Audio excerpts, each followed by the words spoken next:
Avant de parler de la situation suscitée et de ce qu'on peut attendre de la victoire de Trump, je voudrais quand même vous faire une remarque. Quand on parle de géopolitique, il faut employer le bon vocabulaire.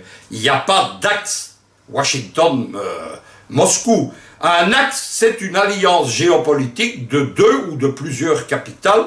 Il y a au contraire une confrontation entre les États-Unis et la Russie, qui est une confrontation traditionnelle dans toute l'histoire de la géopolitique entre la grande puissance maritime qu'on appelle la thalassocratie, les États-Unis étant l'héritière directe de celle qui l'a précédé, l'impérialisme britannique, entre eux d'ailleurs ils appellent les Anglais des cousins, et la puissance continentale qui a évolué au fil des 4 derniers siècles en Europe et en Eurasie, pour, au XXe siècle, s'incarner en Asie autour de la Russie, jusqu'à ce que, après la défaite allemande à Stalingrad, l'Union soviétique devienne la grande puissance continentale anti-américaine. C'est le rôle que la Russie de Poutine, amoindrie, puisqu'elle représente même pas le 5e de l'ancienne Union soviétique en territoire,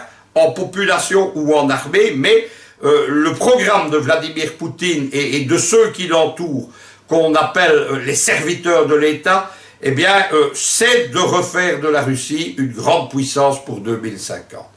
À partir de ce moment-là, il ne faut pas se faire d'illusions. La géopolitique, tout d'abord, elle ne tient pas compte des passions ou des sentiments. Toute l'élection américaine a été dominée par la passion, par l'idéologie et par une utilisation habile de cette élection par Moscou pour diviser l'Amérique. C'est pour ça que Moscou a exprimé une certaine sympathie pour Donald Trump.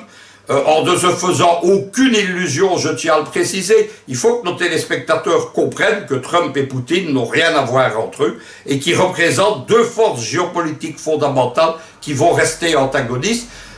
Trump a saisi aussi la balle au bon parce que tout ce qui était bon à contester la politique d'Obama et de Clinton était bon, et l'axe central de cette politique c'était la russophobie.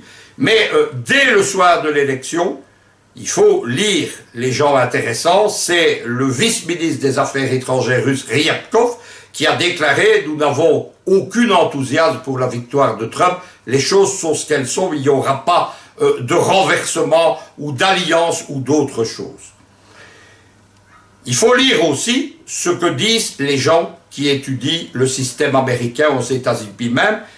Je vais vous donner, moi, l'opinion, elle a été exprimée ce matin, du grand think tank Stratford. Stratford, comme je l'ai déjà dit, c'est le principal think tank géopolitique américain.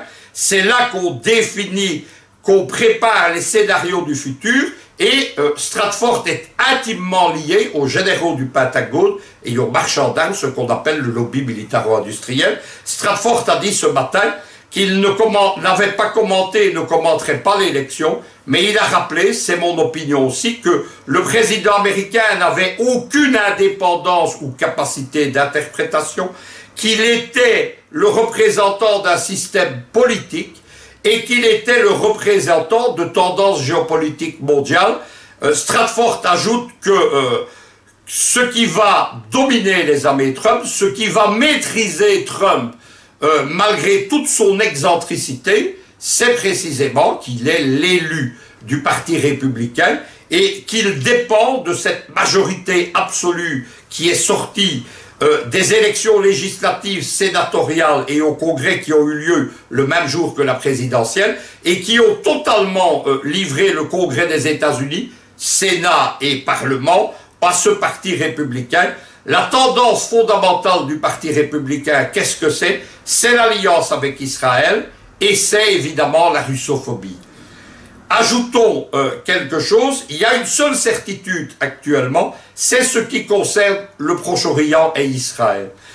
Trump a fait assaut de pro-sionisme avec Hillary Clinton, tous deux ont fait alliance au grand lobby israélien aux États-Unis, qui est le plus puissant de ces lobbies, c'est l'AIPAC, l'American Israeli Politic Action Committees. L'EIPAC, évidemment, est la clé de tout, notamment parce qu'il apporte des sommes d'argent très importantes. C'est lui qui a la plus grande capacité de lever des fonds pour les élections américaines. Donald Trump a annoncé deux choses. C'est qu'il ferait de Jérusalem, occupée illégalement, annexée par Israël, la capitale qui reconnaîtrait Jérusalem comme capitale d'Israël au lieu de Tel Aviv. Et deuxièmement, il a précisé qu'avec lui, c'était fini le projet d'État palestinien. C'est depuis son élection l'enthousiasme dans tout le système politique israélien. On rappellera en plus qu'il y a des affinités idéologiques entre Donald Trump et la droite qui est au pouvoir en Israël.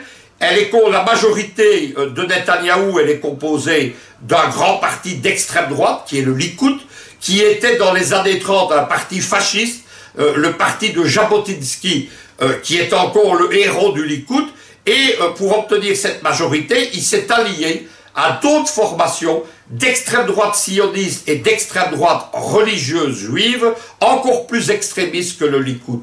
On a déjà entendu des discours, dont celui du président du Parlement israélien, la Knesset, en disant qu'il fallait ne plus accepter la limitation des implantations israéliennes à Gaza ou en Cisjordanie, qu'il fallait les développer, les protéger, et qu'il fallait aider Trump à liquider définitivement le projet d'État palestinien. C'est tout ce que les Palestiniens ont gagné avec des négociations avec Israël qui ont un quart de siècle maintenant et qui ont commencé avec Bill Clinton.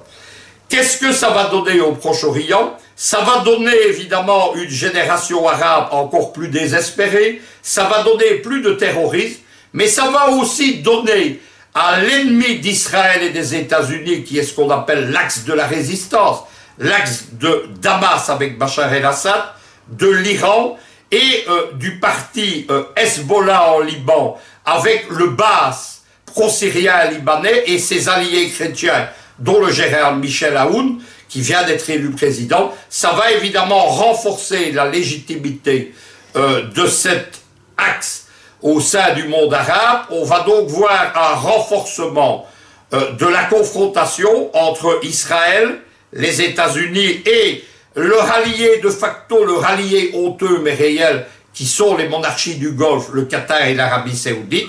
Face à eux, l'axe de la résistance. Ça n'annonce rien de bon pour le Proche-Orient.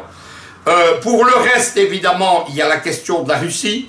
Le ministre Ryabkov a expliqué, je n'ai pas le temps de vous expliquer tout ce qu'il a dit, mais ils n'attendent rien de Trump parce qu'ils ont suivi la campagne électorale et il faut voir les propos anti-russes qui ont été tenus par tous les colistiers de Trump et par son vice-président.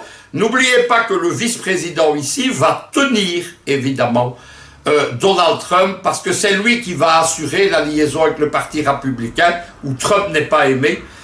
Dernière chose, évidemment, qu'il faut comprendre, c'est que la politique américaine internationale, elle dépend de l'allégeance du président aux deux super lobbies. Le premier, c'est l'AIPAC dont je vous ai parlé, elle est effective. Le deuxième, c'est le lobby militaro-industriel. Celui-ci avait choisi Hillary Clinton, mais ça n'empêche pas que la défaite de sa candidate maintient ce lobby en position de toute puissance.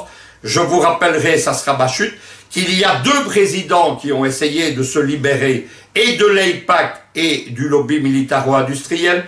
Le premier, c'est Kennedy qui ne voulait pas de l'engagement américain au Vietnam. On sait que ça s'est terminé un après-midi ensoleillé à Dallas au Texas. L'autre président, c'est Richard Nixon. Lui voulait lâcher l'alliance israélienne et s'allier uniquement aux Saoudiens. Il y a eu immédiatement le Watergate qui a conduit à l'impeachment, qui est un cas, il est très rare puisqu'il y a eu deux autres présidents avant lui qui ont connu ce sort, qui ont conduit Nixon à être chassé de la présidence. N'attendez rien de bon de l'Amérique. Il y a une blague aujourd'hui, mais elle est très réelle, elle est très fondamentale. Elle dit que l'élection, évidemment, présidentielle américaine, il y a une bonne nouvelle, c'est qu'Hillary a perdu. Il y a une mauvaise nouvelle, c'est que Trump a gagné.